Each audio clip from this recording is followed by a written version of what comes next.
ya como reforzar aún más, puedan tener esa posibilidad, ¿ya?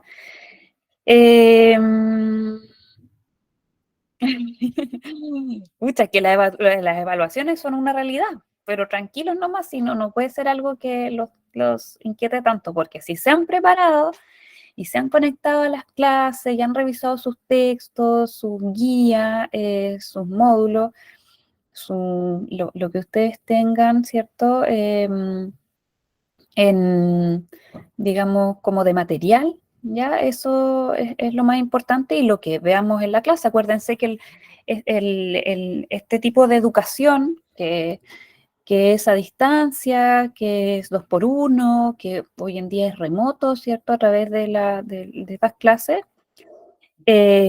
tiene por un lado lo que ustedes pueden adquirir como conocimiento ahora en esta instancia, que nos conectamos, ¿cierto? Pero también está lo que ustedes pueden hacer de manera autónoma. Así que eso también es súper importante. ¿Todos me escuchan bien? ¿Hay alguien Sí, que...? profe. Sí, profe. Sí, profe. Sí, profe. Ya, pero hay alguien ahí que estaba... Mirta dice... Sí, Pero profe. debe ser algo de su computador, ¿ya? Así que ahí revise qué es lo que puede estar pasando. Ya, la clase pasada estuvimos revisando particularmente un periodo de la historia de nuestro país, más o menos, ¿cierto? Que se desarrolla, un proceso histórico, que se desarrolla desde los años 30, ya, hasta los años 60 aproximadamente, ya, y que está relacionado con la respuesta que dio el Estado frente a la crisis económica, ¿cierto? Que se deriva, que se desencadena, que las consecuencias llegan a nuestro país posterior a la crisis de 1929 en Estados Unidos. Entonces, la respuesta del Estado para solucionar la crisis, principalmente en el área económica y social, es lo que estuvimos revisando, ¿ya?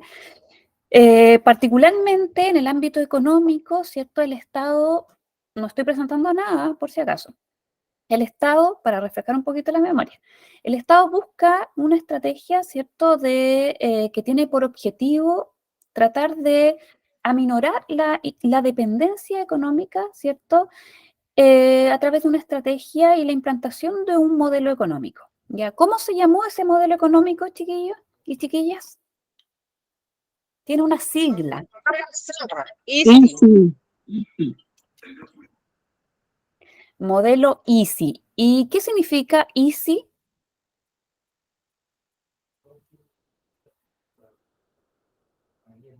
Están buscando en el texto, ¿no se acuerdan? Porque EASY es la sigla, ¿ya? ¿Y qué dice esa sigla? ¿Qué palabras, qué conceptos están ahí como que son importantes? Modelo EASY, industrialización por sustitución de importaciones, ¿ya? Muy bien, Jordan. Básicamente una estrategia de mercado donde el gobierno juega un rol principal. Muy bien, ¿ya? El rol, entonces el Estado con un rol, ¿cierto? Más presente y participar de la economía de manera más activa, ¿ya? Ya, eso por un lado, y eso obviamente se dio a través de etapas, ya, desde principalmente la creación de algunas empresas que estaban vinculadas, por ejemplo, a los recursos y las materias primas que el país tenía, ya. Entonces, algunas de ellas, por ejemplo, fueron Endesa, ENAP, ¿cierto? Y la Corfo como una institución que hasta los días de hoy, ¿cierto? Es una institución que sigue vigente y que está relacionada también al mundo de la economía, ¿ya? Pero principalmente al mundo de los emprendimientos, al mundo empresarial, ¿ya? Entonces, la Corfo en el fondo fue esta, podríamos decir, institución del Estado que se encarga de organizar principalmente el área productiva, ¿cierto? Y de gestión de la producción y todo lo que tiene que ver con la ayuda técnica, ¿cierto? Etcétera, ¿ya? Esa fue la Corfo. Y por otro lado, ¿cierto? Hubo una segunda etapa que fue menos próspera, podríamos decir, no tan exitosa como la primera, ¿ya? donde se pensaba que el modelo EASY se iba a consolidar. Sin embargo, no tuvo los resultados esperados, principalmente porque el Estado dejó, ¿cierto? O sea, no pudo ser realmente autónomo frente a la necesidad, por ejemplo, de tecnología, ¿cierto? Y de maquinarias, ¿ya? Para echar a andar la industria, la fábrica, ¿cierto? Entonces, Chile sigue adquiriendo y necesitando esta tecnología, ¿cierto? Que viene del exterior, ¿ya? Por eso se dice que no es tan exitosa la segunda etapa de la implantación del modelo EASY, ¿ya? Pero, sin embargo, hay empresas como IANSA, que se dice que es la empresa icónica del modelo EASY, que en el fondo tiene o contiene esos elementos, ya que hace uso entonces de las materias primas para satisfacer las necesidades que tenía el país en ese minuto, que por ejemplo era el consumo de azúcar, ¿ya? Para dejar de importarla. Y hasta los días de hoy, Chile tiene la industria azucarera, ¿cierto? Nacional, que, que es una de las principales en nuestro país, ¿ya? Después, ¿cierto? Vimos otra estrategia que ya va más vinculada podríamos decir, a la dimensión social, ¿ya? Al área social, ¿ya? Que el Estado también, así como pensando en la economía, ser parte de la economía de manera activa, ¿cierto? Con un rol principal, un rol, no un rol secundario, sino activo en la economía, pero también buscó tener un rol activo en el área social, ¿ya? De cosa que no había hecho anteriormente. Nosotros revisamos cuando vimos, por ejemplo, la cuestión social, ¿cierto? E incluso antes de la cuestión social, cómo el Estado en su momento no se hacía cargo de las problemáticas sociales, ¿cierto? De un grupo importante de ciudadanos de nuestro país, que eran principalmente los sectores populares, los trabajadores, los obreros, ¿ya? En varias dimensiones, principalmente la social, que involucraba la seguridad social, la previsión, ¿cierto? Educación, salud y vivienda, ¿ya? Entonces, frente a la crisis muy profunda que vive Chile después de los años 30, el Estado también eh, busca tener más participación, ¿cierto? En el área social. ¿Cómo eso se materializa, chiquillo? Nosotros vimos algunas de las acciones concretas que el Estado desarrolla en ese tiempo en vista o con el objetivo, mejor dicho, de mejorar ciertas áreas de la ciudadanía, que son súper relevantes y que no se habían hecho anteriormente, eh, principalmente en el área de salud, ¿cierto? De educación, de vivienda. Concretamente, ¿cuáles son esas acciones? Vimos algunas, ¿cierto?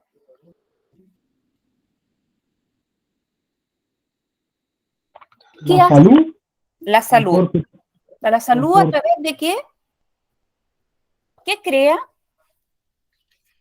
¿Qué crea el Estado?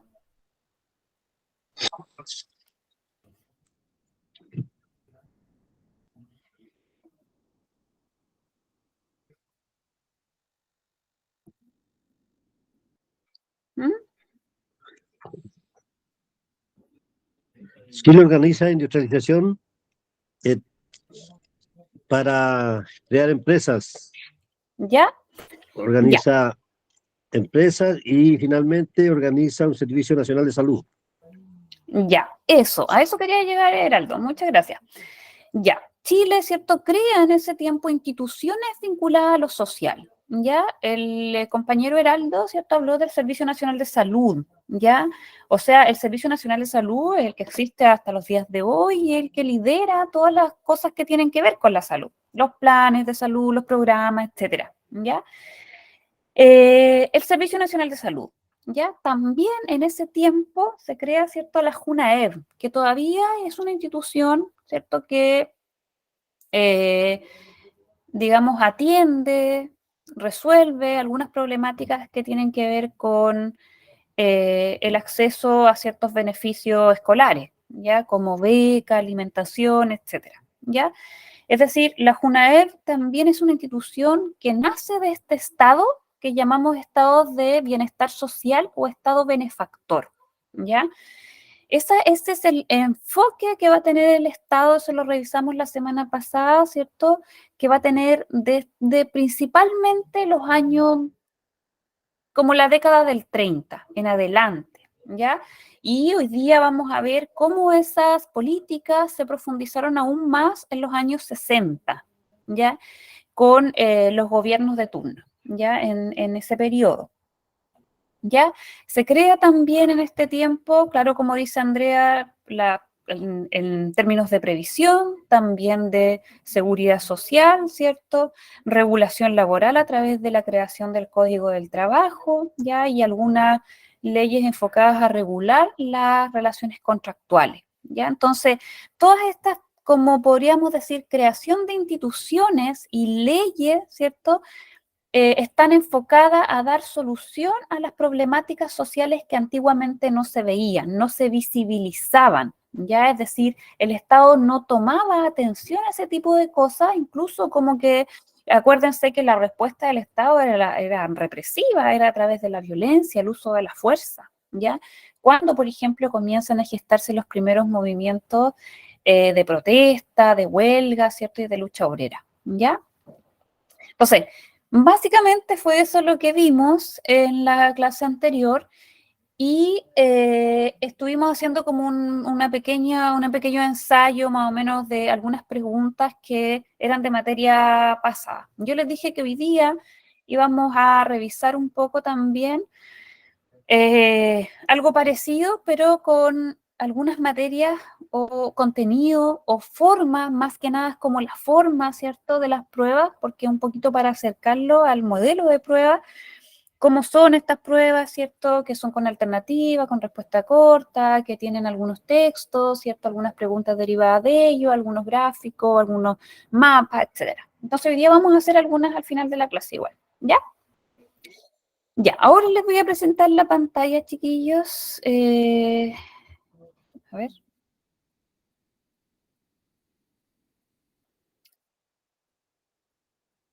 Ah. Ventana, toda la pantalla, compartir. Ahí.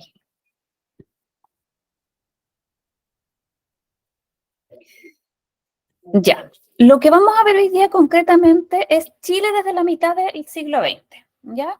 Lo que vimos la clase pasada fue Chile, ¿cierto? En la primera mitad hasta los años 60. Vimos el modelo ISI, el Estado benefactor, Estado de bienestar social, ¿cierto? Eso es lo que más o menos vimos la clase pasada, ¿ya?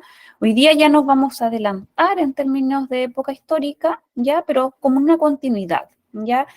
Está dividido así como en primera mitad, segunda mitad, pero en el fondo todo tiene continuidad, ¿ya? Es como hay una continuidad de los procesos históricos, ¿ya? Entonces, lo de hoy día va a ser Chile desde la segunda mitad del siglo XX, ¿ya?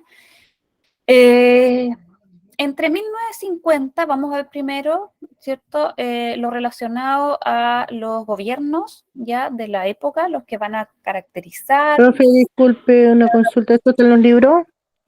Sí, está todo en el libro. ¿El cual? No me acuerdo.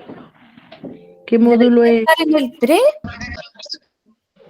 Ya, gracias, profe. Ya. Entre 1950 y 1973 hubo 4 presidentes de nuestro país, cada uno, ¿cierto?, con sus proyectos, podríamos decir, políticos, sociales y económicos distintos, ¿ya? Unos les dieron continuidad al proyecto anterior y otros claramente profundizaron algunas cosas, fueron un poco más radicales en algunas cosas también, ¿ya? Entonces, en 1952, ¿cierto?, lideró don Carlos Ibáñez del Campo, ¿ya? En 1958 llegó al poder, ¿cierto?, Jorge Alessandri Rodríguez. Desde el 64 al 70 estuvo Eduardo Frei Montalva. Y desde el 70 al 73, Salvador, no es Salvadir, es Salvador, me equivoqué, Allende Gossens, ¿ya? Durante este periodo se fueron dando varios cambios, entonces, en varias dimensiones, ya cada proyecto político tenía entonces sus objetivos, sus formas y sus programas entonces que se materializaron, ¿ya? No lo vamos a ver tan profundamente porque es probable que tampoco sean como preguntas de las pruebas, ¿ya? Probablemente pueden ser 2 preguntas relacionadas con esta materia, pero cosas tan particularidades, digamos, o cosas tan específicas, no creo, ¿ya? Lo importante es diferenciar los proyectos políticos identificando aquellas cosas claves de cada uno de ellos, ¿ya? Vamos a revisar para efectos de la materia, ya del contenido y podríamos decir, del contenido para ustedes, vamos a revisar los proyectos de Eduardo Frei Montalva y Salvador Allende Gossens, ¿ya? Chile de mediados del siglo XX, entonces hubo cambios políticos y sociales, ¿cierto? Otros cambios políticos relevantes también, cambios en el área educativa, ¿cierto? Hay cambios en salud, ¿ya? Fue un periodo de mucho cambio y transformación, ¿ya? Esta mirada, como les decía yo, de un Estado súper presente, ¿cierto? En la economía y un Estado súper presente también en materia social, ¿ya? No un Estado ajeno de esas problemáticas o sea, de esas dimensiones, sino un Estado participando y dando solución a las problemáticas, ¿ya? Que, chiquillos, si ustedes piensan, ¿cierto? Históricamente las problemáticas del mundo popular y de las clases trabajadoras chilenas siempre han sido los mismos, solo que antiguamente eran mucho más profundos y dramáticos, probablemente hoy día no son tanto, pero existen también, ¿ya? ¿Qué problemáticas sociales existen hoy en día, chiquillos? ¿Cuáles son los problemas sociales que existen hoy? Escríbanme. Educación, salud, Vivienda. Ya, educación. vivienda, Educación, ¿ya? Salud, vivienda. ¿Qué más? trabajo. El trabajo. Entonces ahí uno dice, Bicho dice también la pobreza. Entonces ahí uno dice, ¿son distintos los problemas? ¿O serán los mismos? Son los mismos. Son los mismos, chiquillos. Aún la sociedad chilena, principalmente la clase trabajadora chilena, claro, ahora se suman cosas como la delincuencia, que probablemente antes no se hablaba, o al menos en libros de historia se hablan también de crímenes y de la gente que los vicios estaban asociados a la delincuencia, ¿cierto? Al acto de delinquir, del robo, por ejemplo. Lo típico, ¿cierto? Era el robo de animales, ¿cierto? Los ajustes de cuentas. El agua es un problema social hoy, probablemente antes quizás no tanto, pero hoy sí, ¿cierto? Son problemas un poco más, podríamos decir, más de del mundo globalizado, ¿ya? Pero como ustedes pusieron ahí, la pobreza siempre ha sido un tema, ¿cierto? Un problema. Podríamos hablar que hoy en día también hay una cuestión social, ¿cierto? La salud claramente todavía es algo que no es equitativa, no es justa para todos y todas. La vivienda también, todavía hay mucha gente que se pasa muchos años, ¿cierto?, en un comité de vivienda o que derechamente no puede acceder ni a un crédito hipotecario, ¿cierto?, porque las condiciones hoy en día crediticias y de trabajo son súper inestables, ¿cierto? Y el trabajo, ¿cierto? Todavía hay cesantía, es algo recurrente, es una realidad de nuestro país, ¿ya? Entonces, si ustedes se fijan, los problemas sociales siempre han sido más o menos los mismos. Entonces, la diferencia aquí se da en cómo hoy en día se abordan. Tal vez hay más conciencia, ¿ya?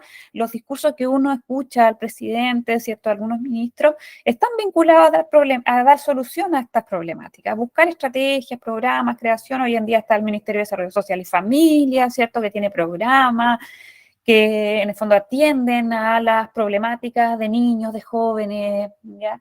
Hay un poquito más de... podríamos decir que se toma más en cuenta, ¿ya? Pero así como solución real y que esas cosas ya estén resueltas, como en otros países, ¿cierto? Pareciera ser una utopía, ¿cierto? Como algo que no va, quizás, no sé cuándo irá a ocurrir en Chile, ¿ya? Pero eso para graficar un poquito que esas problemáticas existen. Ahora Roban dice para hacer TikTok los enfermos.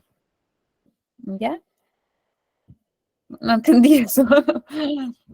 Quizás es un tema actualizado y como yo había estado sin internet, no supe. El cambio climático igual, pues, un problema muy actual, muy del mundo globalizado. ¿Ya?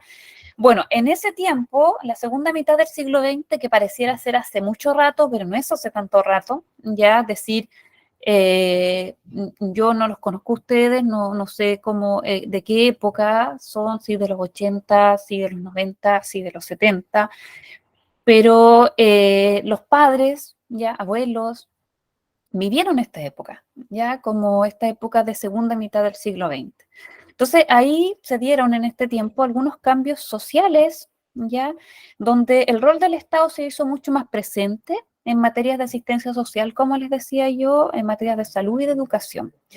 ¿Y cómo se hizo presente? Principalmente a través de la destinación de recursos, ya, para dar solución a los problemas que aquejaban a la población en ese entonces. También en el ámbito político, pero también podríamos decir de participación ciudadana, se materializaron principalmente, por ejemplo, la incorporación de la mujer al ámbito político a través del derecho a sufragio, ¿cierto? Que si ustedes se fijan, uno piensa en, si hablamos de porcentaje de mujeres y hombres en nuestro país, ¿cierto? Hay más mujeres que hombres y siempre ha sido así, como que históricamente ha sido una tendencia, va a haber un poquito más de mujeres que hombres, pero las mujeres no tenían derecho a sufragio. Entonces, recién esa conquista de ese derecho para las mujeres, ¿cierto? Se dio no hace tanto tiempo, ¿ya? Entonces, como una participación plena, ¿cierto? Al igual que los hombres. También en ese tiempo se crea la CUT, que es la Central Única de Trabajadores, como una organización que funciona a nivel nacional, ¿cierto? Que en el fondo su objetivo es representar a los trabajadores en materia de todo lo que tiene que ver con el mundo laboral, ¿ya? Cambios en educación, Frei Montalva, por ejemplo, se propuso el objetivo de que todos los chilenos pudieran optar a la educación, ya que la educación era para todos, ya tenía también un fuerte sentido, una carga fuerte de la cosa social, ¿cierto? Frei Montalva tenía un proyecto social, ¿ya? Y para eso crea alrededor de 3.000 escuelas y jardines infantiles, y en ese tiempo también es cuando se crea la JUNAED, como decíamos delante, como parte de este estado de bienestar social o estado benefactor. Cambios en salud, en 1953 se crea el Ministerio de Salud Pública y Previsión Social, ¿cierto? Y luego se separó el Ministerio de Salud y el Ministerio del Trabajo y Previsión Social. Y con estas políticas claramente baja considerablemente la mortalidad infantil, es decir, tiene un impacto positivo y real, ¿cierto? El hecho de poner atención a esa problemática, ¿ya? Entonces, de entregar, por ejemplo, de hacer los controles de niños sanos. Antiguamente, chiquillos, antes de esto, jamás a un niño se le hizo un control de niño sano. Hoy en día es súper riguroso eso, ¿cierto? Que el niño tiene que tener sus controles al menos hasta cierta edad, que tienen que ser recurrentes, que tiene que, en el fondo, hay un programa que mide, que diseña ciertas tablas, ¿cierto? De crecimiento, qué sé yo, de habilidades motoras, etcétera. Entonces, hay como más, podríamos decir, le da más énfasis al desarrollo de los niños en sus distintas etapas, ¿ya?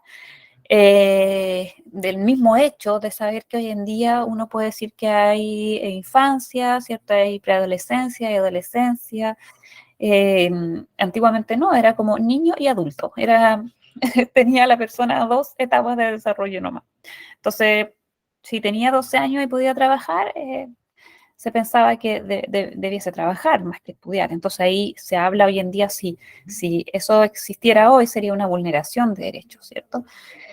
Ya, vamos a ver algunas de las, podríamos decir, acciones de Frei Montalva, ¿ya? De este presidente que comienza su mandato en 1964, ¿cierto? Hasta 1970. Eduardo Frei Montalva entonces fue un demócrata cristiano, un DC, que guió, podríamos decir, su proyecto político a través de esto que llamó Revolución en Libertad, ¿ya?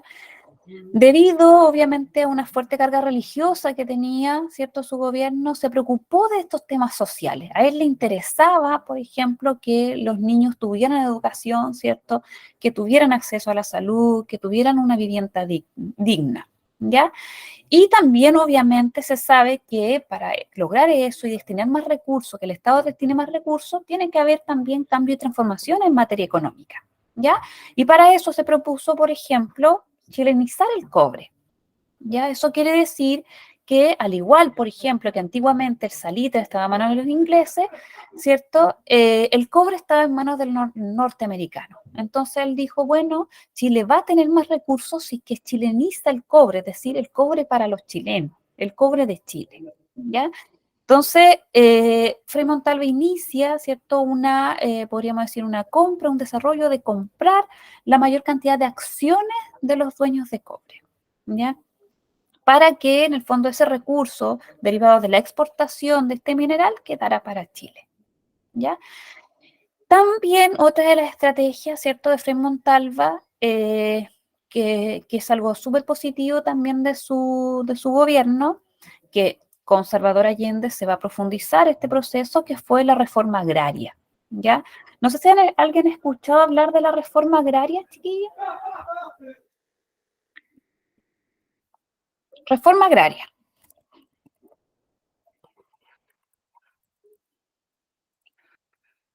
¿Les suena? Si yo no, por lo menos, profe, no sé qué. Mira, ¿a alguien le suena la reforma agraria? ¿Qué será? Le suena, pero no se acuerda, bicho. Ya.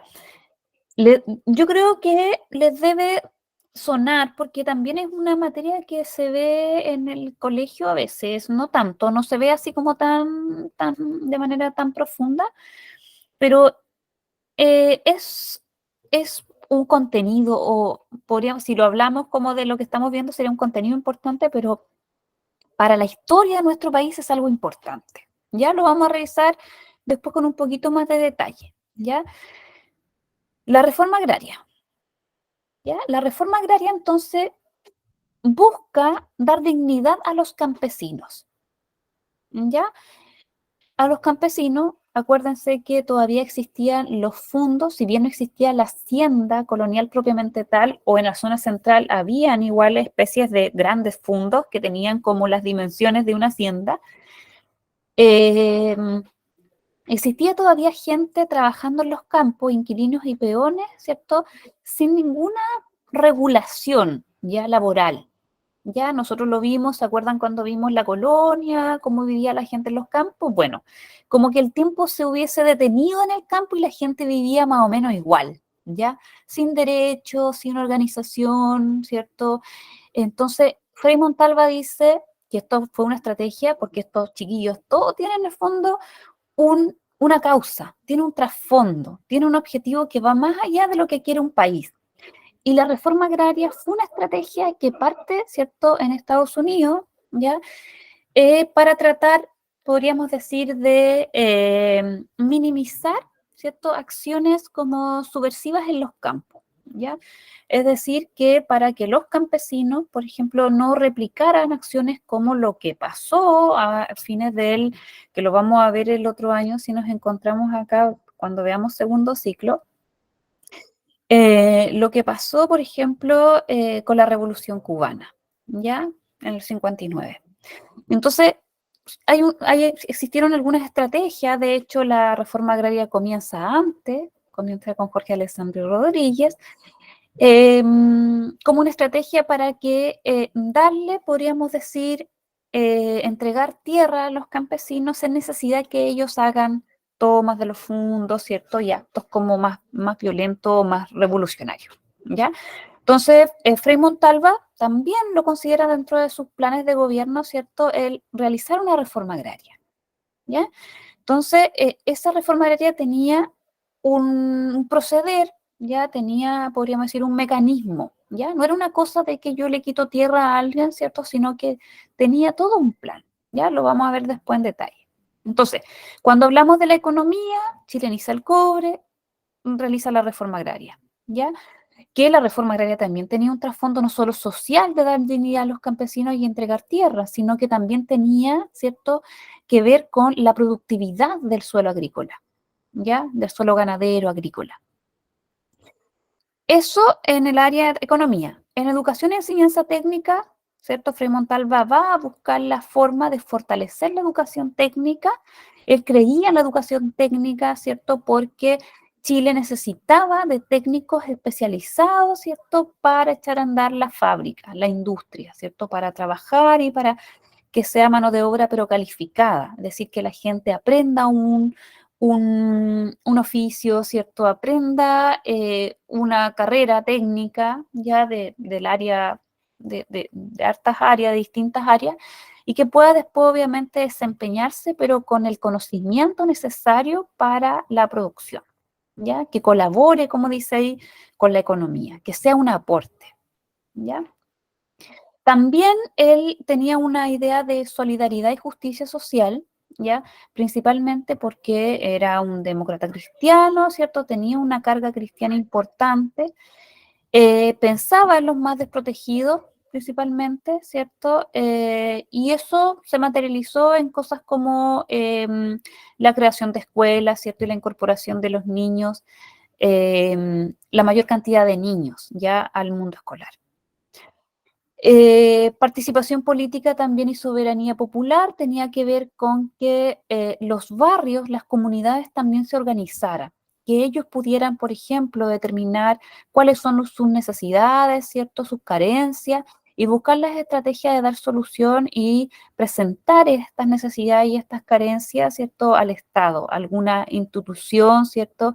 Que pueda dar solución y pueda, en el fondo, buscar la manera de dar ayudas ya frente a estas necesidades. Es en este contexto donde se crean, por ejemplo, las juntas de vecinos, ¿cierto? Los clubes deportivos y todo lo que tenía que ver entonces con el mundo comunitario, ya la comunidad, la vecindad, ¿ya?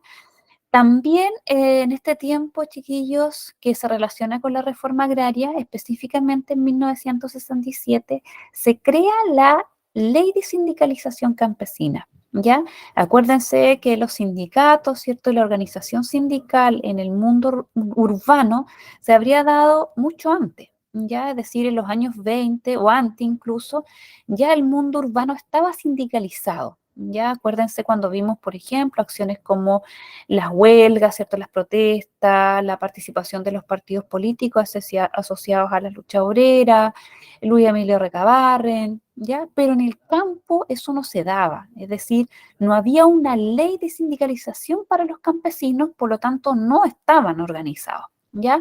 Y el mundo trabajador campesino, si no estaba organizado, por tanto no había como conciencia de sus necesidades y obviamente había mucho menos peso, ¿ya?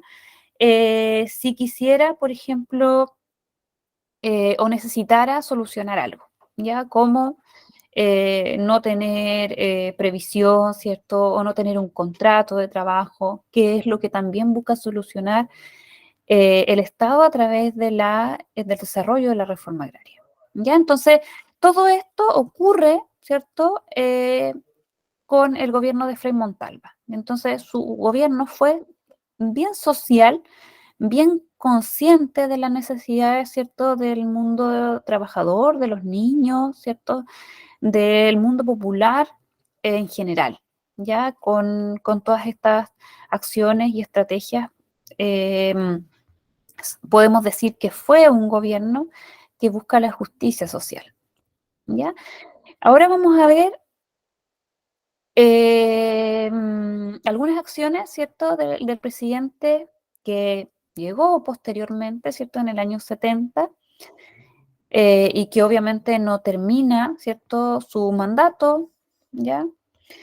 Eh, Desde el 70-73, ¿ya? Entonces Salvador Allende, ¿cierto?, pertenecía a un conglomerado político, ¿cierto?, llamado Unidad Popular, la UP, llegará al poder mediante la vía chilena al socialismo. Esa era su, podríamos decir, su eslogan, así como Revolución en Libertad era para Frei Montalva, para Allende era la vía chilena al socialismo, ¿ya?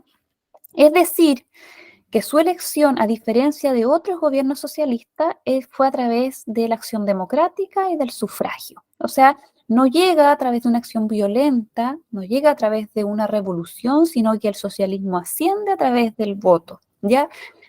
La gente lo eligió, ¿ya? Su gobierno será considerado como radical, ¿ya? Porque a pesar de que continúa ese mandato o ese legado de Frei Montalva, radicaliza aún más los programas sociales, ¿ya?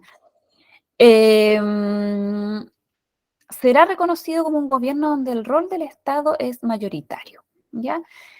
En términos económicos, así como Frei Montalva, ¿cierto?, chileniza el cobre, Allende lo va a nacionalizar, ¿ya? Es decir, el cobre para los chilenos. No, no que Chile sea un socio mayoritario, sino que el cobre sea de Chile, ¿ya? Por tanto, empieza a expropiar a las empresas norteamericanas para entregar a estas empresas al Estado. Se traspasa al Estado, ¿cierto?, las empresas extranjeras, la expropiación de la mayoría de los campos y aumento del salario de los sectores más pobres. En términos de salud, se comienza a entregar leche en los consultorios, es una acción súper relevante también, porque él decía que a los niños había que alimentarlos desde pequeñito, porque una buena alimentación iba a ir en directo beneficio de su desarrollo biológico. Es decir, un niño bien alimentado a través de, por ejemplo, la leche, ¿ya? Iba a permitir que ese niño tuviera más capacidades para adaptarse, ¿cierto? Para ir al colegio, para aprender, facilidad del aprendizaje, etcétera. En educación se impulsa la cobertura desde la pre-básica, es decir, ya comienza esta idea de que los niños podrían, por ejemplo, ir al jardín infantil desde los 2 años. El 7% del presupuesto de la educación, ¿cierto?, lo destina, impulsa la enseñanza para todos, la educación gratuita, ingreso a la universidad también, algunos beneficios como pagos de matrículas, becas de alimentos, etcétera. Es decir, todas las acciones, digamos, estaban pensadas para que nadie quedara fuera, por ejemplo, del acceso a la educación. Y algo súper relevante que, como les decía yo, si bien comienza con Jorge Alessandri, ¿cierto?, y lo continúa Frei Montalva, de hecho Frei Montalva crea una ley, la ley de sindicalización campesina, pero también la ley de reforma agraria, ¿ya? Si bien Allende no crea una ley aparte, sino que continúa y toma la de Frei Montalva, profundiza y radicaliza más este proceso, ¿ya? ¿Qué fue la reforma agraria? Lo vamos a ver entonces de la manera más simple para que sea comprensible para ustedes, ¿ya? Chile tenía todavía una concentración muy enorme de la tierra, chiquillos, es decir, la tierra en pocas manos, ¿ya? Esa era una realidad que venía desde la colonia, acuérdense, ¿ya? Es decir, existían grandes fundos, o sea, no un fondo de 20 hectáreas, de 100, sino que fundos de arriba de 1000 hectáreas, ¿ya? Muchos. El llamado latifundio, que se le llamaba también. Probable que ustedes ese concepto quizás lo escucharon, ¿cierto? Lo conozcan. Hoy en día se conocen como fundo, existen todavía, ¿cierto? La reforma agraria. Entonces, esta reforma agraria, yo le puse los años ahí porque esto, como les decía, no empieza en el 70, empieza en el 62, ya con el gobierno de Jorge Alessandri, como dice ahí, ¿ya? Entonces, ¿qué fue la reforma agraria? Fue en el fondo reformar y cambiar la estructura del campo chileno. ¿Cómo venía siendo? Muy parecida a la hacienda colonial, con inquilinos, con peones, ¿ya? Entonces, había mucha tierra, principalmente en la zona central y sur, ya distinto fue en las zonas de los extremos sur y extremo norte. Entonces, principalmente este proceso se dio en la zona central y sur, ya estamos hablando sur hasta más o menos Puerto Montt, ¿ya? Este sur, como donde estoy yo ahora, que es más austral, aquí no se dio el proceso de reforma agraria porque la región de Aysén tuvo un proceso de colonización muy distinto, por ejemplo, a lo que ocurrió en la zona central y sur, ¿ya? Entonces, la reforma agraria es un proceso de democratización de la propiedad de la tierra. Y este proceso de democratizar, es decir, de hacer que la tierra, por ejemplo, sea o tuviera acceso para todos, tuvo una dimensión que es social y otra dimensión que es económica, ¿ya? Porque obviamente Chile siempre ha sido un país, ¿cierto?, agrícola, silvoagropecuario hoy en día, ¿ya? La madera, ¿cierto?, la verdura, la fruta, etcétera, ¿ya? Entonces, y la carne, ¿ya? La leche, ¿ya? Todos los productos entonces derivados del campo, ¿ya? Antiguamente más, ya quizás menos industrial, hoy en día también existe la agroindustria, pero siempre ha sido Chile un país que ha tenido, por ejemplo, sobre todo en la zona central, mucha tierra cultivable, agrícola, etcétera. Ganadera en el sur. Ya, entonces, este proceso de reforma agraria comienza a gestarse en el año 1962 bajo el gobierno de Jorge Alessandri para efectos de la expropiación. ¿Ustedes conocen el concepto de expropiación, chiquillos? Expropiar, expropiar. Expropiar. Es quitarle terreno a una persona. Claro, que hoy en día existen las expropiaciones cuando van a hacer una carretera, qué sé yo. Sí, pero son pagadas. Exacto, ya.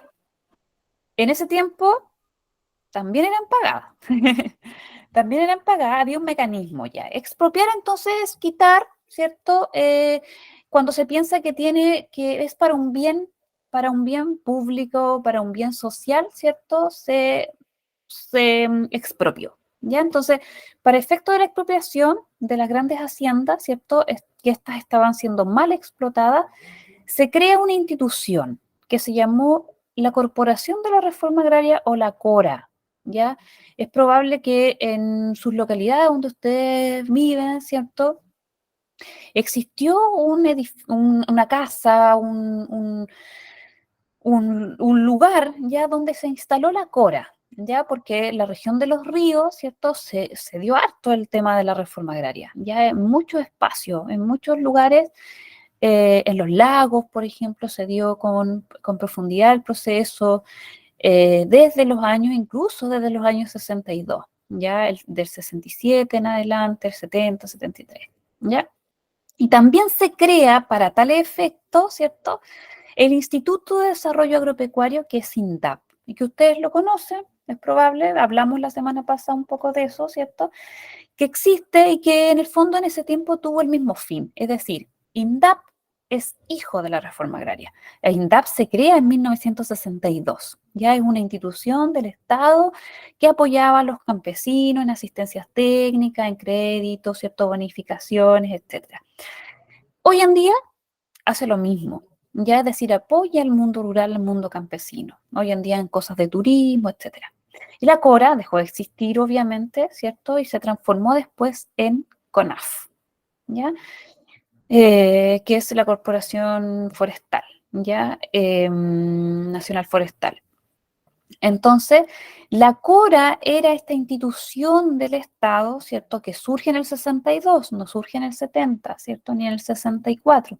En el 62 la CORA e INDAP, ¿ya? Es decir, vamos a hacer reforma agraria y tenemos que buscar una institución que lidere el proceso y que sea quien va a hacer el estudio, ¿cierto?, de todos los fondos y territorio, o sea, terreno expropiable, e INDAP que sea la institución que vaya después a participar activamente, ¿cierto?, en el mundo campesino, ¿ya?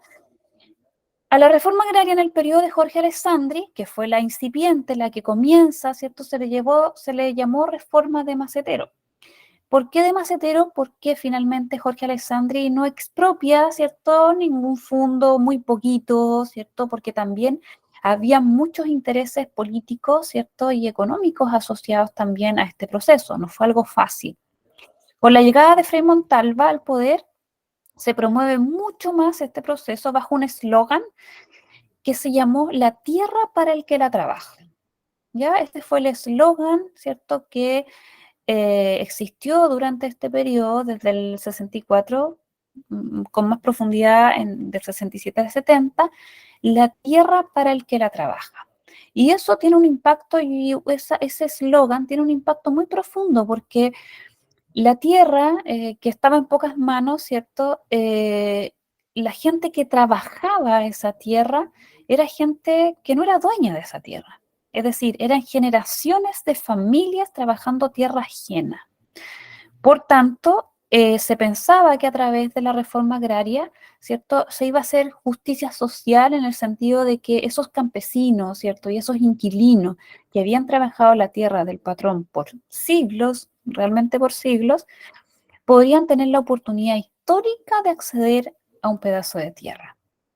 Entonces, ¿cuál fue el mecanismo de la CORA? Fue que se hacía un estudio, ¿cierto?, del terreno a expropiar. Se veía principalmente el área económica, es decir, si ese fundo, ese latifundio, esa hacienda, por ejemplo, tenía una buena producción, aportaba a la economía nacional o no, o realmente estaba abandonado y los dueños ni siquiera estaban en Chile, porque pasaba mucho, ¿cierto?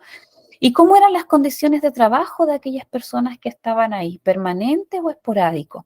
Tenían seguro social, ¿cierto? Tenían derecho, tenían una vivienda digna, qué sé yo. Entonces hacía todo un estudio. Si ese fondo latifundio estaba en condiciones, ¿cierto?, legalmente con sus trabajadores y realmente tenía una producción importante, ¿cierto?, y aportaba a la economía local y nacional, no se expropiaba. Pero si realmente pasaba lo contrario, ¿cierto?, se expropiaba. Es decir, se le decía, ya la CORA, por ejemplo, los funcionarios de la CORA hablaban con el patrón o quien estuviera representando y se le pedía que tenía que el fondo ser expropiable, digamos, y en general el dueño, ¿cierto?, se dejaba una reserva que era, supongamos, un ejemplo de un fondo de 600 hectáreas. El patrón quería dejarse, o el dueño, ¿cierto?, una reserva de 100. Entonces se le dejaba una reserva de 100 y las otras 500, ¿cierto?, se expropiaban y se le pagaba, ¿cierto?, lo que un avalúo, parece que era como, no recuerdo muy bien, pero era el avalúo fiscal o en cuotas, digamos, ¿ya? Entonces, por mucho tiempo esto se dio de manera pacífica, conversada, hablada, pero también, posteriormente, también esto generó conflicto, ¿ya? Muchos trabajadores hicieron tomas de fondos, ¿cierto? Hubo también mucha, podríamos decir, violencia en los campos por esto.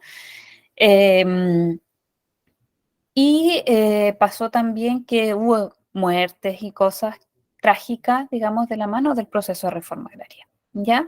Entonces, por ejemplo, como dice ahí, se expropiaron aquellos fondos que excedían de las 80 hectáreas cultivables y estas tierras eran pagadas a los antiguos propietarios.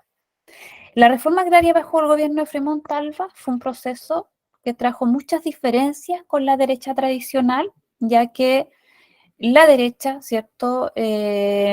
Aquellos que representaban a ese conglomerado político también tenían mucha tierra. Eran ellos los dueños de los fondos de los campos, por tanto, esa situación también trajo diferencias, ¿ya?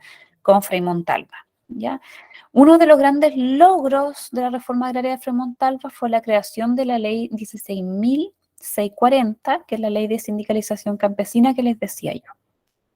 Esta ley permite y estimula, ¿cierto?, la organización de miles de trabajadores del campo, agrupándolas en grandes confederaciones campesinas, federaciones y sindicatos agrícolas. Ya es en este tiempo donde se crean los sindicatos agrícolas, ¿ya? Desde el año 70, Salvador Allende toma este programa de reforma agraria, o sea, crea un programa de reforma agraria a través de la ley, ¿cierto?, y profundiza el proceso, ¿ya? Y él tiene una estrategia muy distinta a los demás, ¿cierto?, presidente, a los dos anteriores que habían iniciado el proceso de reforma agraria, y crea unas unidades territoriales que se llamaron asentamientos campesinos. ¿Alguien había escuchado hablar de a los asentamientos campesinos? Sí, profe, mi papá le tocó ese... ay, se me olvidó. Y yo en mi caso fueron mi abuelito, y a raíz de eso también recibió un terreno por estar un asentamiento igual. Un asentamiento, claro. ¿Y usted de dónde es, Teresa? Yo hace como 6 años atrás vivía en Folírico, lado de Río Bueno. Ah, Ahora estoy viviendo aquí en Untuelá. ya. Ya, Arturo dice que tiene un mal recuerdo con esa expropiación en los años 73. Sí, pues es que finalmente, chiquillos, fue un tema súper, súper profundo, súper fuerte, súper radical, podríamos decir. Entonces trajo muchas diferencias y trajo muchas divisiones, ¿ya? El trasfondo era bueno, ¿cierto? Pero se comienza también a generar violencia, ¿ya? Y enfrentamientos y ese tipo de cosas, ¿ya?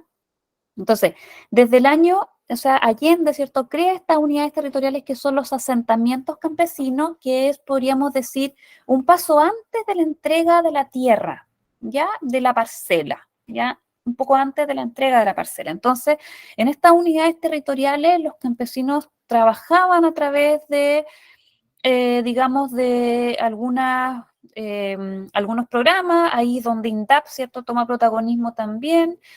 Y ahí podríamos decir que es un periodo donde se educa también al campesino, ¿ya? Y donde se le hace ver de que es, es posible para ellos, ¿cierto?, tener una tierra propia, ¿ya? Porque en el fondo el proceso toma tan de sorpresa a los campesinos que a veces había incluso como una especie de incertidumbre, ¿cierto? Incredulidad del proceso, ¿ya? Pero era real. El programa de reforma agraria de Salvador Allende, ¿cierto? Y bueno, y el antiguo también con Frei Montalva era un programa real, es decir, buscaba en el fondo, el fin era que los campesinos tuvieran tierra, ya que tuvieran acceso real a la tierra como dueños, como propietarios, ¿ya? Y en el fondo cortar un poco esa cadena, ¿cierto? De, en el fondo, tener que siempre trabajar la tierra ajena, ¿ya? Por eso se llama proceso de democratizador del acceso a la tierra, ¿ya? Entonces, estas unidades territoriales llamadas asentamientos tuvieron ese objetivo, fue como un periodo transitorio, ¿cierto? Y que buscaba, en el fondo, la parcelación, ¿ya? Fue un periodo de 3 años donde aproximadamente 3 años, donde se crean estas unidades territoriales en los grandes fundos, ¿ya?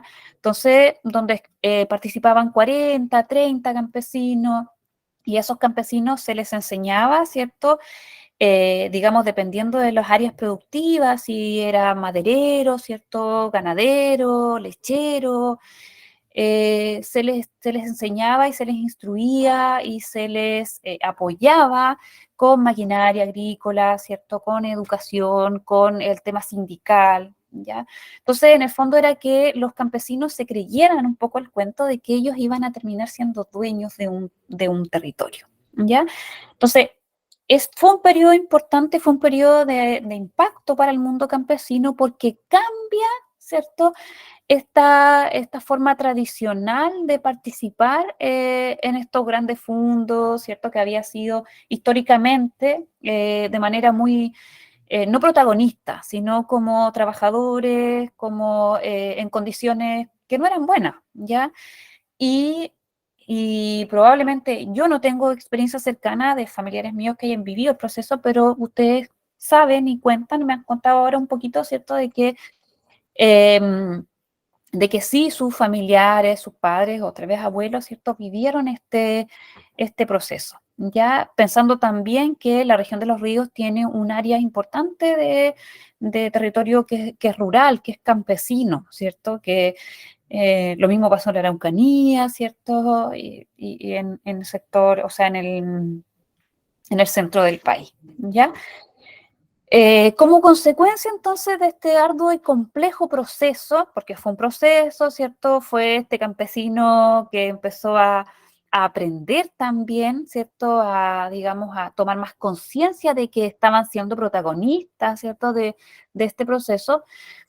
A través de la reforma agraria desaparece para siempre la gran hacienda colonial, ¿ya? Desaparece esa unidad territorial que era enorme, que tenía esas condiciones que ya nosotros revisamos cuando vimos el contenido de historia colonial, ¿ya? Entonces, ¿qué entrega la reforma agraria? Entrega dignidad a los trabajadores campesinos, ¿cierto? Y sus familias. Sin embargo, este proceso, ya que se vio paralizado en el año 73, ¿cierto? Con la instauración, ¿cierto? De la dictadura militar, con la llegada entonces de la dictadura se generó un proceso conocido como, que para los historiadores, ¿cierto? Se conoce como contrarreforma agraria. Es decir, que este proceso del asentamiento campesino y la parcelación definitiva, ¿cierto?, de los campesinos se vio truncado, ¿ya? Es decir, se vio paralizado. Y eso también fue algo violento, algo también que generó mucho impacto, ¿ya? Mucha gente, muchos campesinos, dirigentes campesinos de sindicatos agrícolas, ¿cierto?, fueron perseguidos, fueron también, muchos de ellos fueron torturados, ¿cierto?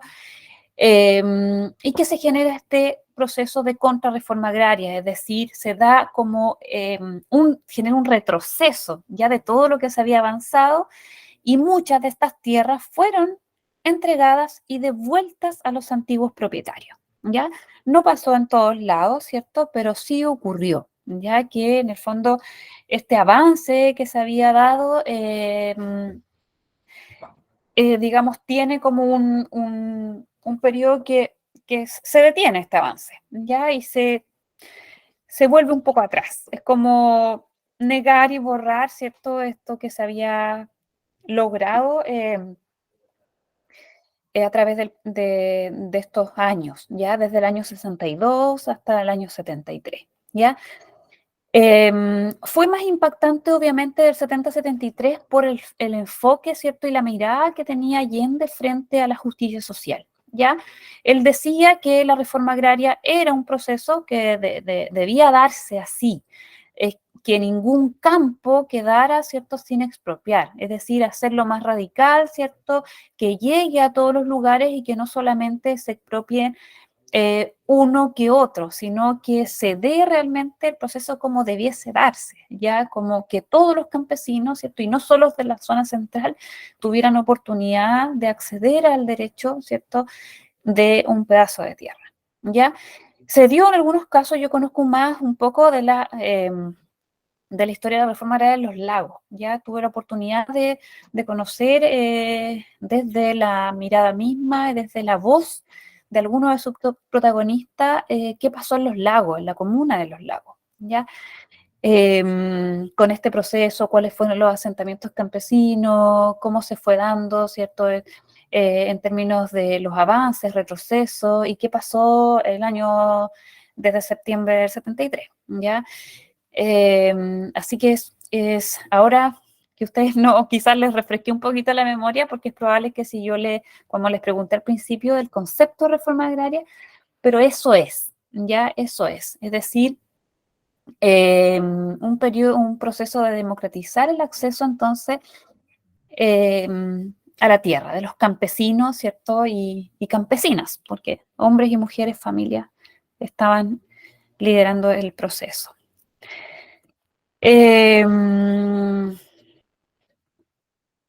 ¿Qué más, chiquillos? ¿Qué más podemos ver acá? Que quería después que veamos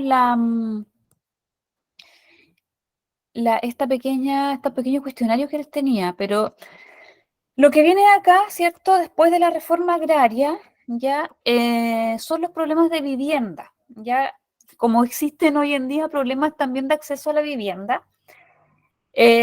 Hubo un movimiento social en su momento que tuvo mucho desarrollo, y es probable que ustedes se acuerden de que de repente en los años 90 salían muchas noticias de personas que se encadenaban a ciertos lugares, tenían como ciertas acciones de protesta y de visibilizar la problemática de vivienda, ¿ya?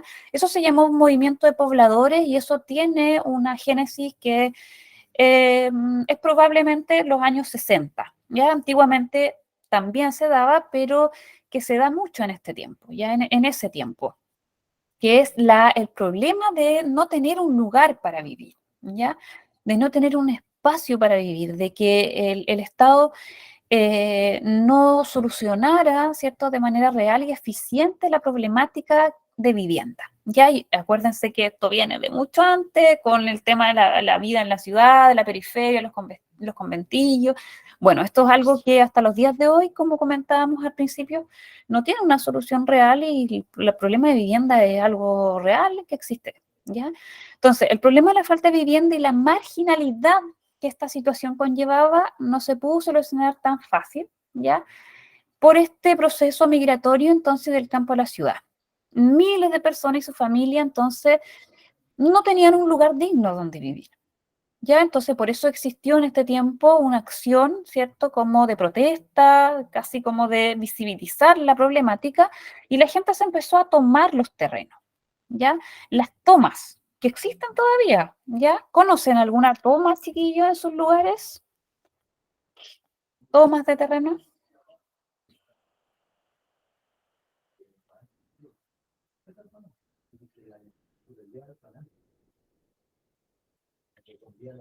Ahí estaba leyendo lo que escribieron. A ver, Arturo dice, yo tenía 10 años, recuerdo lo que pasó en Huequecura, Yifén, región de los ríos. Y tenía solo 4 hectáreas y se las habían quitado. Claro, eso no tendría que haber ocurrido, Arturo, porque se supone que el programa de reforma agraria a través de su institución, que era la CORA, ahí no estuvo bien, pues eso fue, si fue del 70-73, claramente fue algo que no debió haber ocurrido, porque se tomaban en consideración solo los grandes fundos, ¿ya? Arriba de 80 hectáreas cultivables.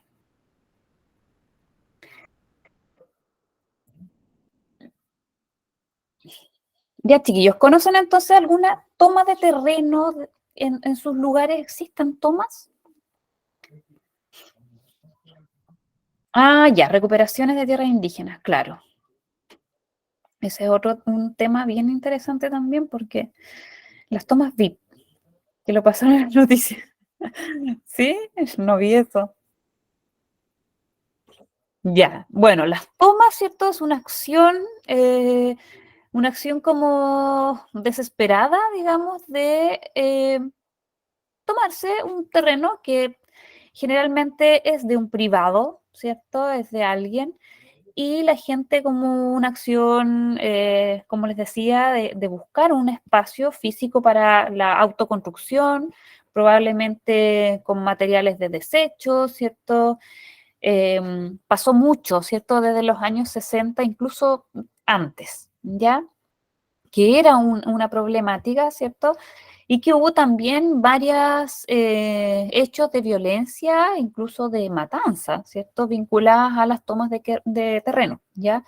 Pasó, por ejemplo, el año 69 en Puerto Montt, ya hubo una toma de un terreno que era de particular, ¿cierto? Y obviamente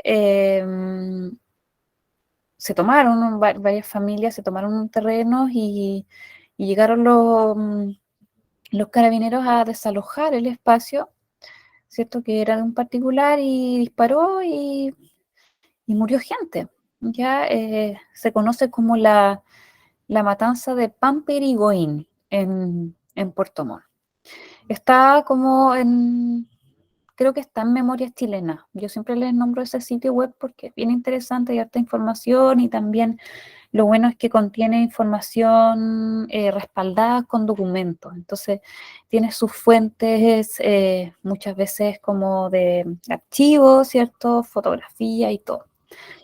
Bueno, los gobiernos de esta época hicieron mucho esfuerzo por solucionar esta realidad, la falta de vivienda.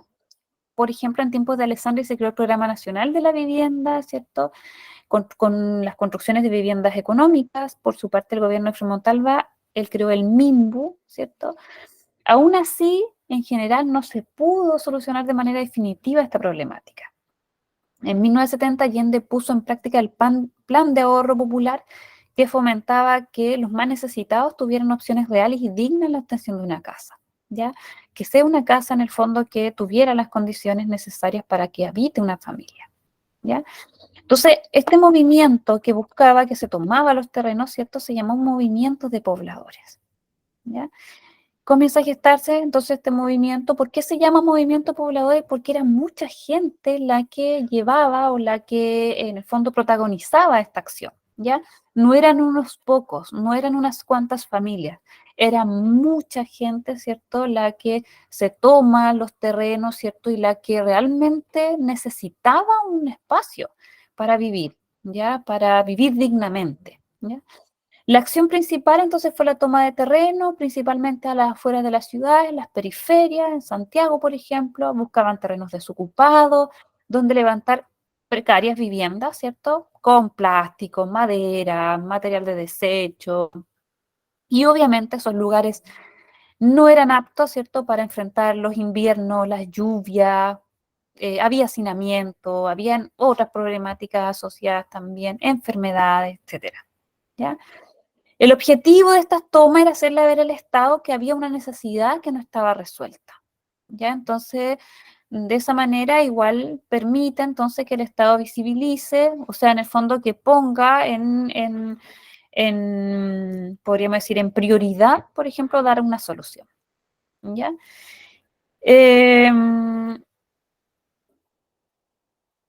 Ya, yo creo para que alcancemos, chiquillos, a ver lo que les quería decir, ya, o sea, el cuestionario. Esto vamos a ver la otra semana, yo creo, como a grandes rasgos también los antecedentes del golpe militar en Chile y algunas características de este periodo de la historia, ¿ya? Vamos a ver, por ejemplo, cómo se gesta el golpe militar, qué ocurre antes. Acuérdense que los procesos históricos tienen sus causas, tienen sus hechos, acontecimientos y tienen sus consecuencias. Entonces vamos a ver un poco cuáles son las causas del golpe militar en Chile, ¿cierto? Y cómo se derroca, cómo cae el gobierno de Salvador Allende. ¿Y qué pasa en la dictadura? ¿Qué ocurre en lo social? ¿Qué ocurre en lo económico? ¿Qué ocurre en lo humano también con las violaciones de derechos humanos, ¿cierto? Etcétera, ¿ya? Vamos a ver el periodo dictatorial, algunos casos de represión masiva que se dieron, los objetivos de la dictadura, ¿cierto? Y el fin de la dictadura, la vuelta a la democracia. Ya, eso lo vamos a ver la próxima semana, chiquillos, ¿ya? Pero no es tanto, no es mucho. Ya, ahora les quería mostrar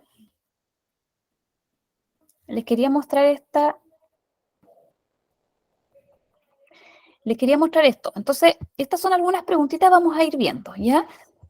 Estas son algunas que yo pude como buscar, ¿cierto? Y que tienen que ver con la parte geográfica, ¿ya? Yo sé que no hemos visto geografía, pero más o menos para comprender cómo se lee, por ejemplo, un gráfico, ¿cierto? O una información, ¿ya? La prueba va a tener algunas preguntas parecidas. Esa es la idea de acercarnos un poquito y familiarizarnos un poco con la idea de las preguntas derivadas, por ejemplo, de un gráfico. Entonces, un gráfico es, en el fondo, un sistema, ¿cierto? Una forma de entregar información, ¿ya? Que esa información podría estar contenida en un párrafo, pero aquí está contenida de manera visual. Es decir, yo veo algo y hay información que está ahí que me la están entregando, ¿ya? Ya, por ejemplo, aquí esto es la distribución en porcentajes, ¿cierto? Y geográfica, dice, del ganado ovino. ¿Ustedes saben cuál es el ganado ovino? Disculpe, profe, no estoy mirando ¿cómo se llama? Su pantalla. Se ve, chicos, se ve, estoy proyectando ahora un Word. ¿Se ve? Sí, profe. Ya, entonces problema de la compañera. ¿Cuál es el ganado ovino? Oveja. Muy bien. ¿Ya? ¿Y el bovino? El bovino. Vaca, profe. Las vacas, ¿cierto? Entonces, Vaca. ovino. Lo primero es saber que el ovino es la oveja. ¿Ya? Entonces dice aquí, distribución en porcentaje, en porcentaje y geográfica, es decir, lugar, ¿cierto? Del ganado ovino, y esto en el censo del 2007, ¿ya? Está un poco vieja la información, pero la idea es el ejercicio que vamos a hacer, ¿ya? Entonces dice que en la región de Magallanes y la Antártica está el 57% del ganado ovino. En la Araucanía, el 7% del ganado ovino. En la región de los lagos, el 11% del ganado ovino. Y en la región de Aysén, el 8% del ganado ovino. Y en el resto, ¿cierto? Hablamos metropolitana y todas las otras regiones, el 17% del ganado ovino. Entonces, dice ahí, de acuerdo con los datos del gráfico, ¿qué zona de Chile concentra la mayoría del ganado ovino? ¿La zona norte, la zona austral, la zona central o la zona sur? La zona sur. Austral. Magallanes y Antártida. Ya, y esa sería la zona Austral. austral. Austral, Austral, chiquillo, la B. ¿Ya? La B.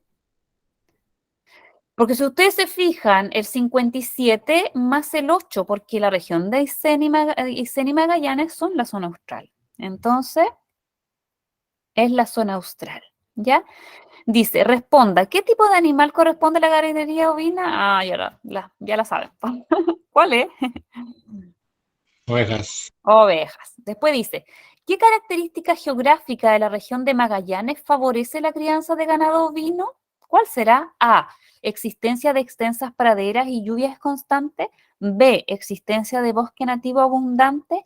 C, tierras antárticas con bajas temperaturas. O D, tierras antiplánicas planas y en altura. Acuérdense, piensen dónde anda la ovejita. ¿Qué necesita? ¿Cuál será ahí? harto tacto necesita la ovejita. La Ya, profe. La A, chiquillos. La Exactamente, praderas y lluvias, ¿cierto? Entonces es la A. Esas características geográficas, después cuando nosotros veamos geografía, ojalá tengamos una clase completa de geografía porque ahí vamos a ver las características de las zonas geográficas. Pero esto yo le estoy adelantando un poquito para saber qué preguntas de geografía podrían entrar. Y si ustedes se fijan, no hemos pasado geografía, pero no es difícil, ¿ya? Entonces, mucho ojo en la pregunta, ¿cierto? Y que de repente también hay una alternativa que es media distractora, que puede ser también, y ahí es donde entra la confusión, ¿ya? Entonces, la 4 dice, la región metropolitana es parte del 17%, acuérdense que el resto dice 17%. La región metropolitana es parte, todavía esta pregunta, chiquillo, es del gráfico, por eso les digo yo que hay preguntas asociadas, esta pregunta igual es del gráfico. Entonces dice, la región metropolitana es parte del 17% que desarrolla esta actividad económica, es decir, la ganadería ovina. ¿Cuál es una de las razones de esta baja participación? A, porque concentra gran parte de superficie urbana habitada. B, porque su clima árido no es favorable para ganado. C, solo desarrolla actividades industriales. O D, tiene escasez de mano de obra. La C, profe. Ah,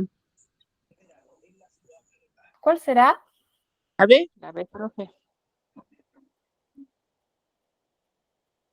A ver, ¿algunos están poniendo ahí o no? Ya, la B dice la mayoría.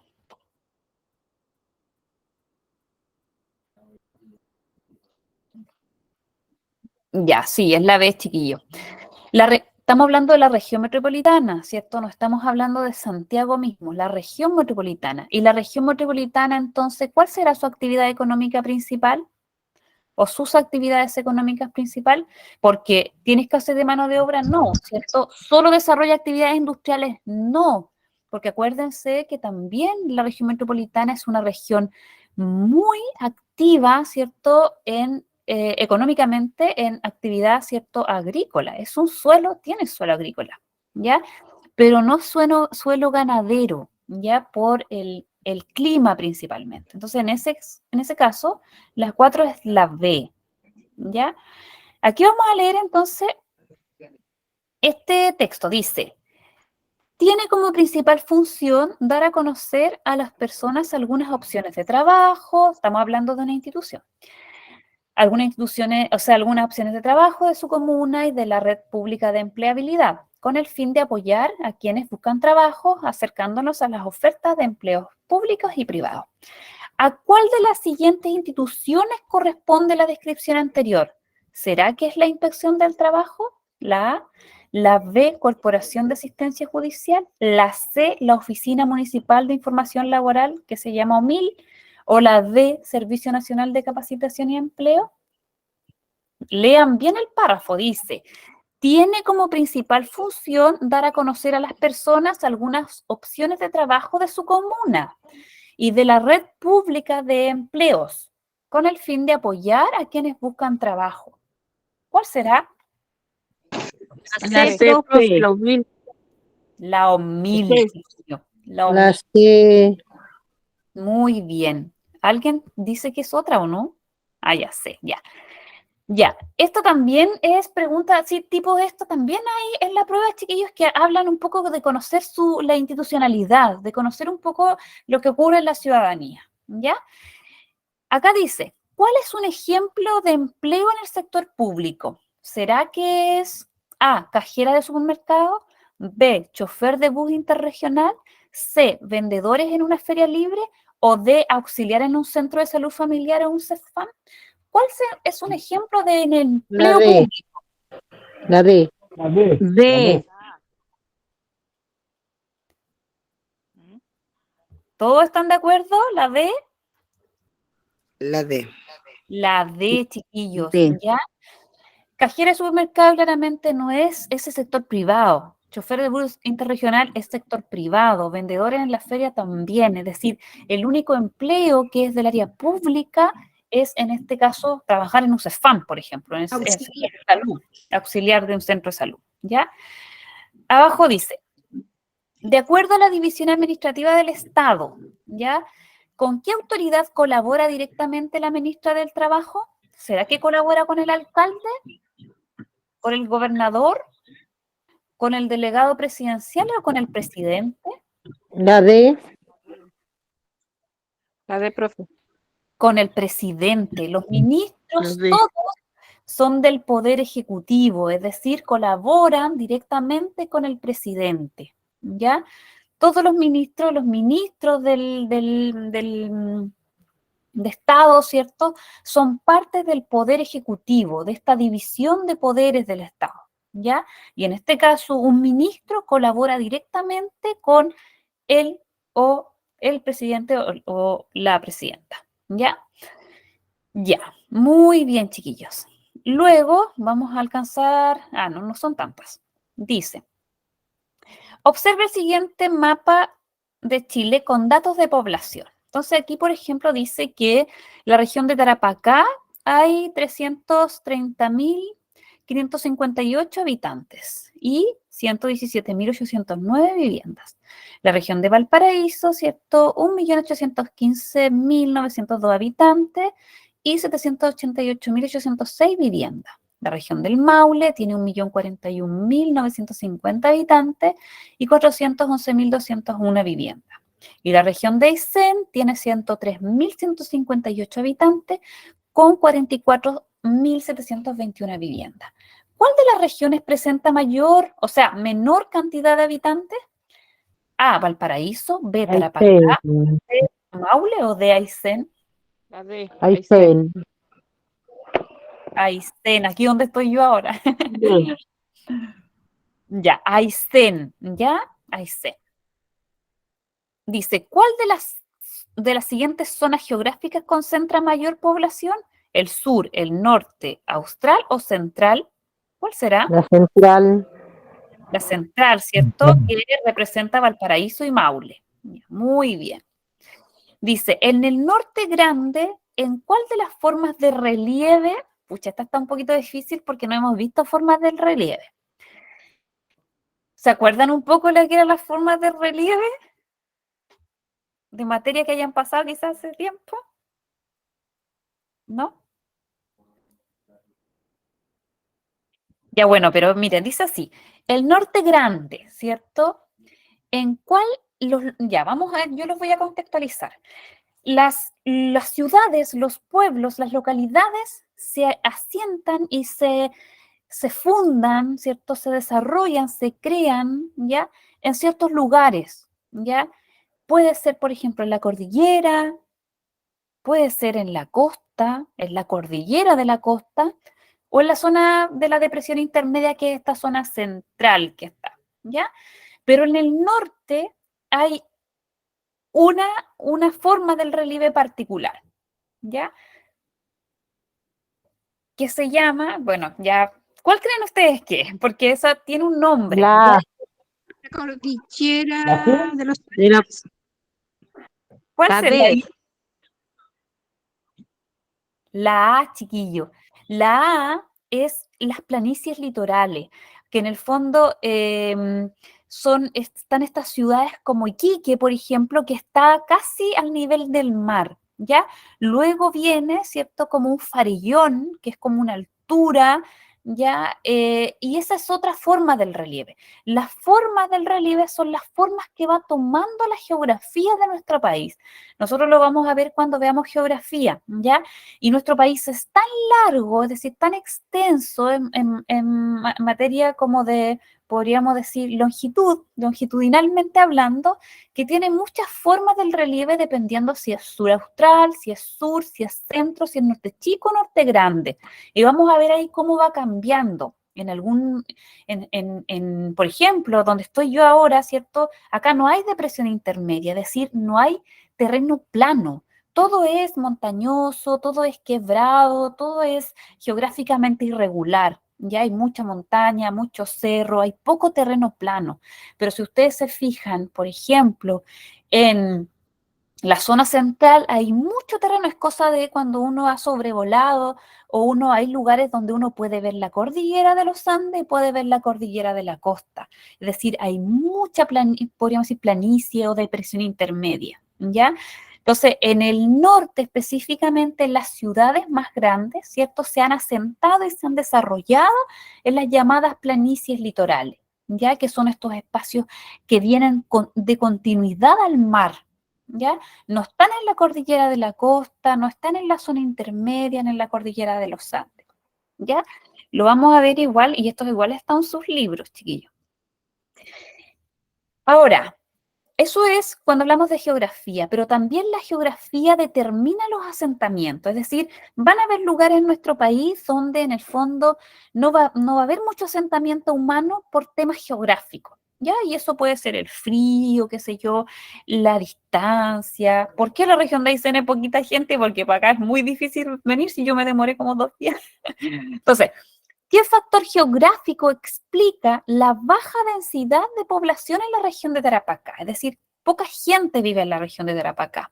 ¿Será que el clima desértico? ¿Será que el bosque de tamarugos? ¿Será que el aumento de las lluvias? ¿O será que el abundante caudal del río Loa? ¿Qué será que hay poca gente? Profe. Muy bien. Los climas extremos hacen de que en el fondo no estén las condiciones ideales, idóneas, ¿cierto?, para el asentamiento humano, ¿ya? Lo que no ocurre en otras ciudades, ¿por qué uno dice, por qué en Santiago hay tanta gente? Valparaíso, ¿cierto?, Concepción, tal, Linares, porque son lugares que tienen la temperatura, ¿cierto? Bueno, hoy en día también hay cambio climático, está como todo más complejo. Pero históricamente estos han sido los lugares donde se ha asentado la mayor cantidad de gente porque están vinculados a factores climáticos y geográficos. Ya, chiquillo, alguna pregunta como esta, o sea, una pregunta parecida a esta, siempre sale en las pruebas. ¿Ya? Que ustedes que te ponen un mapa tal cual yo les puse aquí y que en el fondo ustedes tienen que dar lectura a ese mapa y también inferir. Entonces, cuando ustedes vean una que tiene que ver con esto, como razones de asentamiento humano por temas geográficos, piensen en el clima, ¿ya? Piensen en la distancia, piensen también como en el aislamiento. ¿Por qué hay poca gente en los extremos de nuestro país? Por esas razones, ¿ya? No se olviden de eso. Ay, nos queda todavía. Ya. ¿Qué características climáticas enfrenta la construcción de viviendas en la zona de Aysén? A. Altas temperaturas durante el día y bajas durante la noche. Eso me suena más al norte. B. Escasez de vegetación y bosque nativo. C. Abundantes precipitaciones de nieve o escasez de lluvia y cursos de agua. C. La C. La C. La C, chiquillos, la C. Y esta pregunta tiene que ver con características geográficas de los espacios, ¿ya? De las zonas, ¿ya? Entonces, la zona de Aysén es una zona donde cae nieve, y agua, nieve, y escarcha y todo eso. Ya, la C dice, ¿qué factor explica que la región del Maule tenga gran cantidad de habitantes aún teniendo menos superficie que otras regiones? Acuérdense de eso. Por ejemplo, haciendo este ejemplo de la región de Aysén es muy amplia en territorio, pero muy poquita gente viviendo acá. La región del Maule es chica en territorio, pero mucha gente viviendo allá. Entonces, ¿qué explica eso? A, ¿es una zona solamente de actividad minera? ¿Será porque solo tiene zonas agrícolas con servicios básicos? ¿Será porque tiene fácil acceso a diversos servicios y empleos? ¿Será porque es únicamente una zona de tránsito, la población no vive ni trabaja allí? ¿Cuál será ahí? ¿La C? La C, la C, La C. chiquillo, porque tiene fácil acceso a diversos servicios y empleos. Entonces, son espacios en el fondo como, igual como Santiago, ¿cierto? La mayoría de la gente que migra del sur a Santiago se va porque por las oportunidades laborales, ¿cierto? A pesar de que obviamente la vida es difícil allá en otro ámbito, es más insegura, qué sé yo, pero el acceso a los servicios y empleo mueve a la gente, motiva a la gente. Igual que hay gente que llega obviamente a las regiones australes también porque hay otros, por ejemplo, beneficios asociados a estar en zonas extremas como derecho a zona, qué sé yo, ¿ya? Entonces, atentos con esa información de este tipo, chiquillos. Así que, imagínense, no hemos visto esta materia, pero yo quería mostrarles un poquito preguntas de geografía y de ciudadanía, ¿ya? Porque para acercarlos a cómo va a ser la prueba, ¿ya? Y puede ser que salga alguna muy parecida, ¿cierto? A esta que yo les mostré. Así que espero que les haya servido. Igual los felicito a todas y todos porque pudieron responder bien, po. Así que eso quiere decir que vamos bien. ¿Ya? Ya, chicos. Les doy las gracias a todos y todas por conectarse a la clase. Gracias a ti, profe. Buenas noches. Buenas noches. El otro, Buenas noches, Profe, que esté buenas bien. tardes. Cuídese, Pues, cuídese buenas del noches. frío. sí. Ya, Buenas chicos, noches, chao. Que profe. estén muy bien. Cariño a Cargarte todos. ropa de lana. Sí, no se ando con medias de lana. Ujú. Chao, profe. Buenas noches, profe, que esté bien, cuídese nomás. Igual.